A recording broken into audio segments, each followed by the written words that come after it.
Recently, I switched to Mac OS. I am a long-time Windows user and I've been using Windows laptop since day one. Not until recently, my laptop runs into problem and won't work anymore.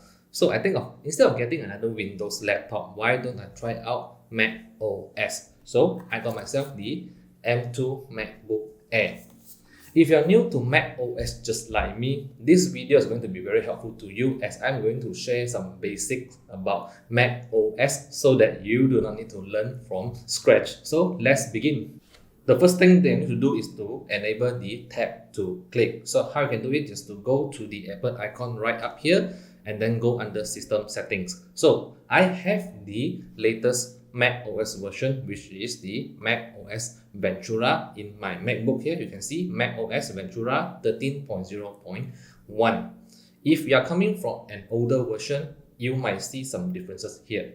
Now, let's go into System Setting. If you are coming from an older version, you will see System Preferences instead of System Setting. Now, go under System Setting and then you should locate the trackpad. And under the trackpad, you can see you have the option to enable the tap to click here. By default, it is turned off. So you need to enable this, or else you need to physically press on your trackpad to click. And this is not how we want to use our trackpad. I do not know why Apple does not enable this by default, but right out of the box, you need to turn on the tap to click. Copy, paste, copy, paste. We use copy paste a lot in our laptop. If you're coming from Windows PC, we use Ctrl C and Ctrl V to copy and paste. But in MacBook, we need to use Command C and Command V.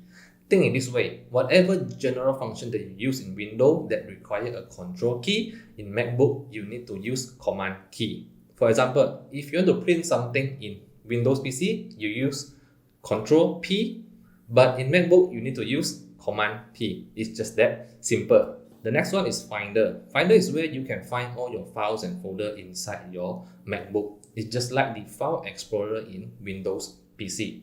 Now, just go down here, you can see the little smiling face here. This is the Finder application. Once you open up the Finder, this is where you can search and locate all your files and folders inside your MacBook. Now, another thing is that once I open up the Finder, you can see that beside the Apple logo, you can see the word Finder here. So this is the name of the application, and all the menus and options for the application will always stay on top here. For example, now if I open up my Apple Music, it will become Music now. So all the menus and options for Apple Music will be on top always, instead of following the window right here. So if you're coming from a Windows PC, this definitely will take some time to get used to. Now come back to the Finder here. Now once you come back to Finder, just click on the view and then you can enable the show path bar. I already enabled this. Now I will show you again. Just hit on the view and then show path bar. Now you show path bar, you can see the path to your folder here, from my hard disk to my user to my name and then into the download folder. So this is the path bar here. So if you're coming from Windows PC, this is also going to be very familiar to you. And the next one is you should enable the show preview. Now I already enabled the show preview here. Let's hide it again. Now by default, you do not have the show preview enabled. So you need to go to the view and then just click on show preview again. Now once you click on show preview, you have the little window right here. So instead of opening the file in your folder, you can just quickly click on your file here and you can have a quick preview on the right hand side. This is very good if you want to have a quick preview of your file without actually opening them. Spotlight search is something that you absolutely need to know if you are new to Mac OS. How can you access to Spotlight search? You can simply press F4 on your keyboard to access to Spotlight search, or you can press Command and space to access to Spotlight search. So Spotlight search basically allows you to search for everything inside and outside your MacBook, which means whatever files, folder, application in your MacBook, you can search for it. And also whatever you want to search over the internet, you can also search under the Spotlight search. For example, I want to search for my Lightroom application in my MacBook here. Now, once I type in Lightroom, you can see I have the application on top here, my Adobe Lightroom application here.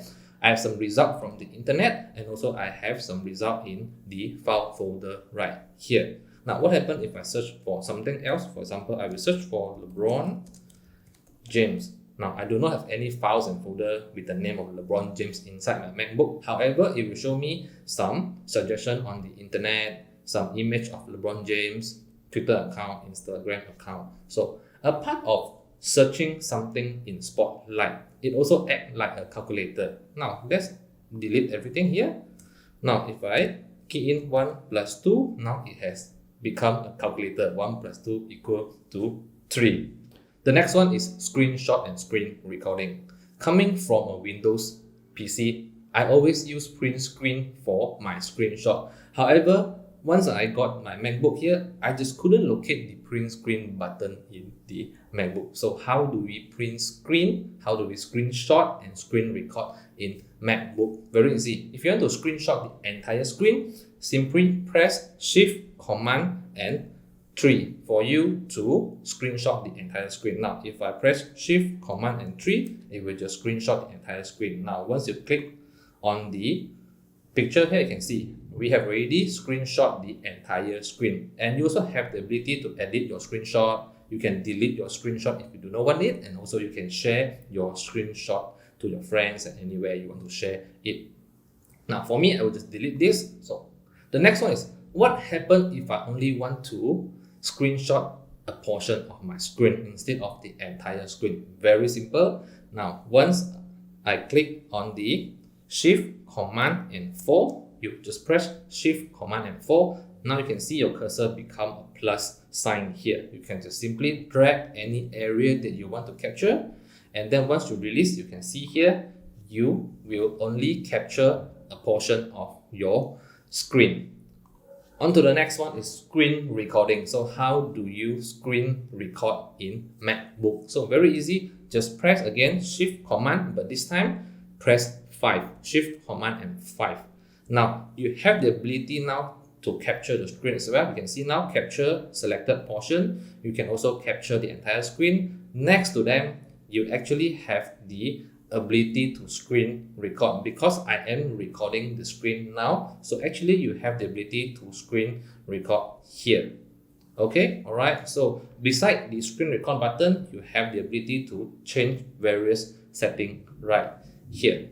So this is how you do screen recording. So Shift, Command 3 to capture the entire screen, Shift, Command 4 to capture a portion of a screen, and Shift, Command 5 to open up the action bar for you to screen capture and also screen record in MacBook.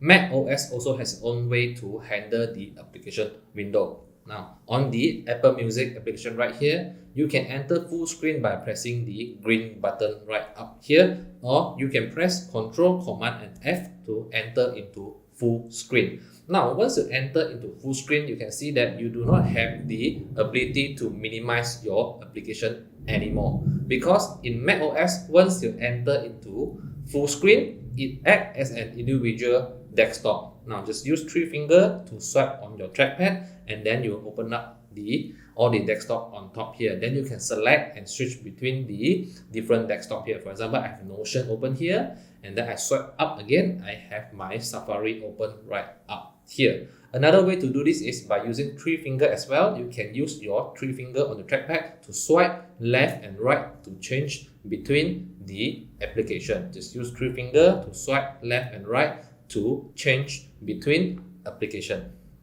The next one is how you can minimize and quit your application. Now, if you are not in full screen on your application, you have the yellow button in the middle. This allows you to minimize your application window. So the shortcut key for minimizing the application, just to press the Command and M. Once you hit the Command and M, it will minimize the window, just like the Finder here. Just hit Command and M, it will hide the window here. Now, once you hide the window right here, you can see that under the Apple Music, you still have the white dot down there. This is because the Apple Music application is still running on the background because we just minimize the application. You can just open it up again. Now, how to close an application? You have the cross button here for you to close the application, but this is a little bit tricky here. Once I press on the X icon here, actually you can see that, oh, I closed my application. But if you hover down back to the dot here, you can see you still see the white dot under the Apple Music application because it is still running at the background. So you're actually not closing the Apple Music application yet. Now, once you press on it, it will just open instantly. So how can we actually close the application? You can go to the music here and then you can quit music. This is where you can actually close the application completely. Another way is that you can use the shortcut key as you see here.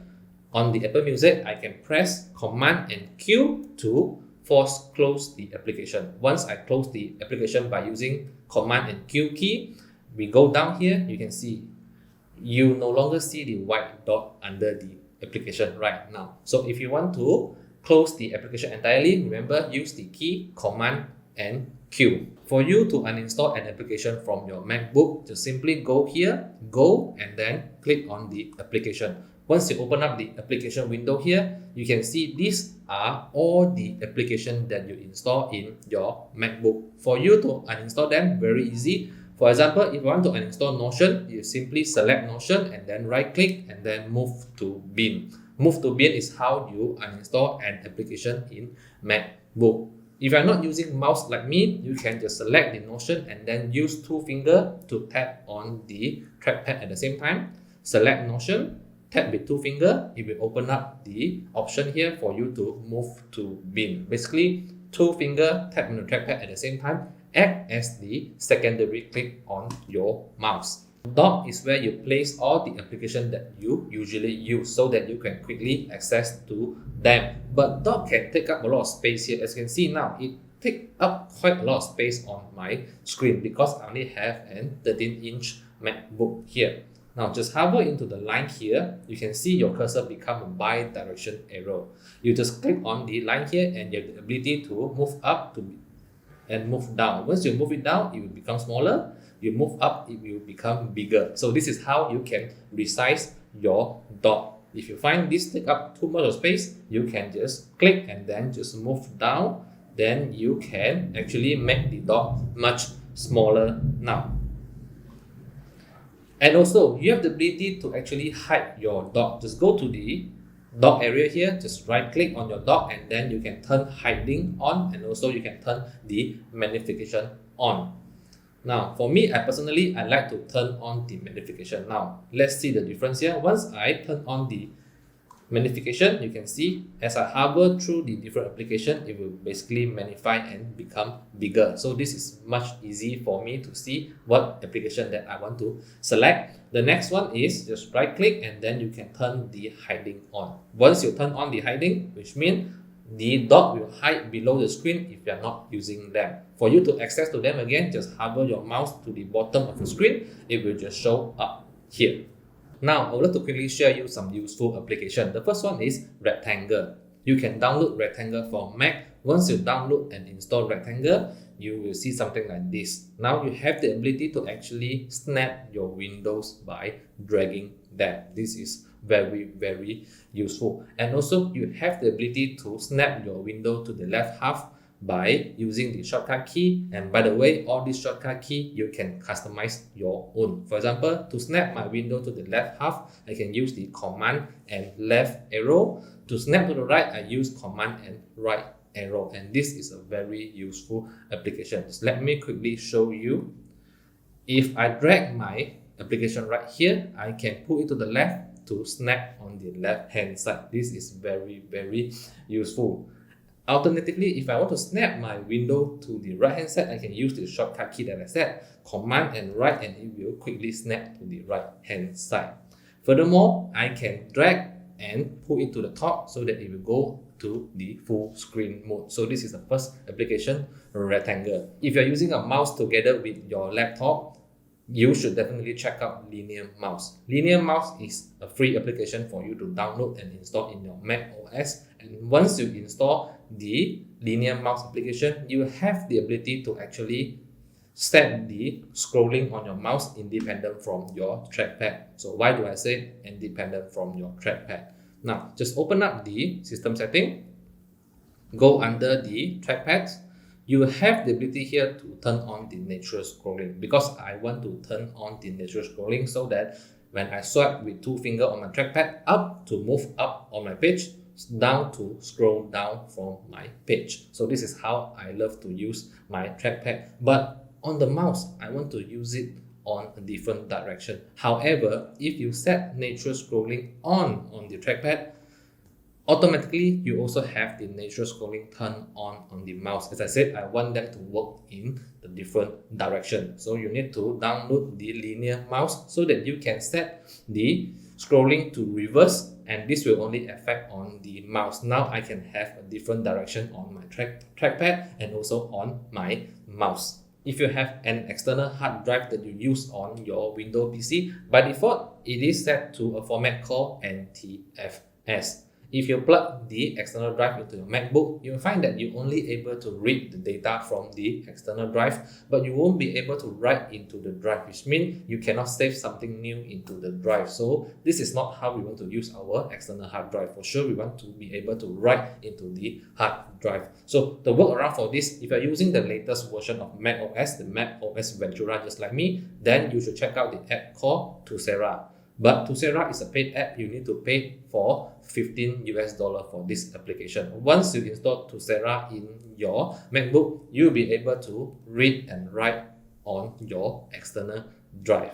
If you're coming from an older version of Mac OS, for example, here you can see I have another application for you. This is Multi for NTFS. This supports the Mac OS from version 10.9 Mavericks until 12 Monterey. Unfortunately, I upgraded my Mac OS to Ventura, the version 13, so I cannot use this free application anymore. So if you're coming from an older version of Mac OS, then you should definitely check out the Multi for NTFS. Once you install this, you will also be able to read and write on your external drive.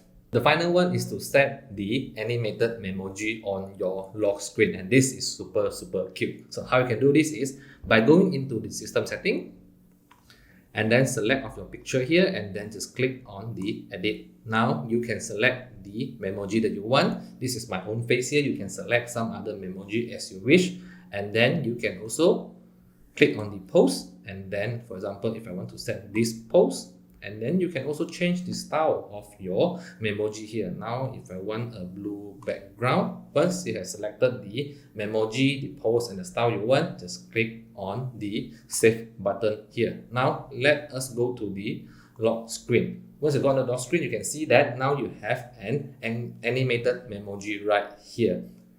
Let's try to type the password here. As you're typing here, you can see it is actually interacting with you. Now, let me purposely type in a wrong password. Now, if I type in a wrong password, it will just give me a face here. Alright, so actually it is interacting with us here. This is how you set an animated memoji for your lock screen. That's it. This is what I want to share in this video right here. So if you're new to Mac OS, instead of learning from scratch, I hope my video helped you in some way. I will try my best to make more videos like this in the future. So if you love this video, hit the like button down there, share to your friends and family who are coming to Mac OS just like me and you, and then subscribe for more of my future content. And of course, turn on the notification bell so that you know when I post a new video. So as usual, I will see you in the next video. Bye!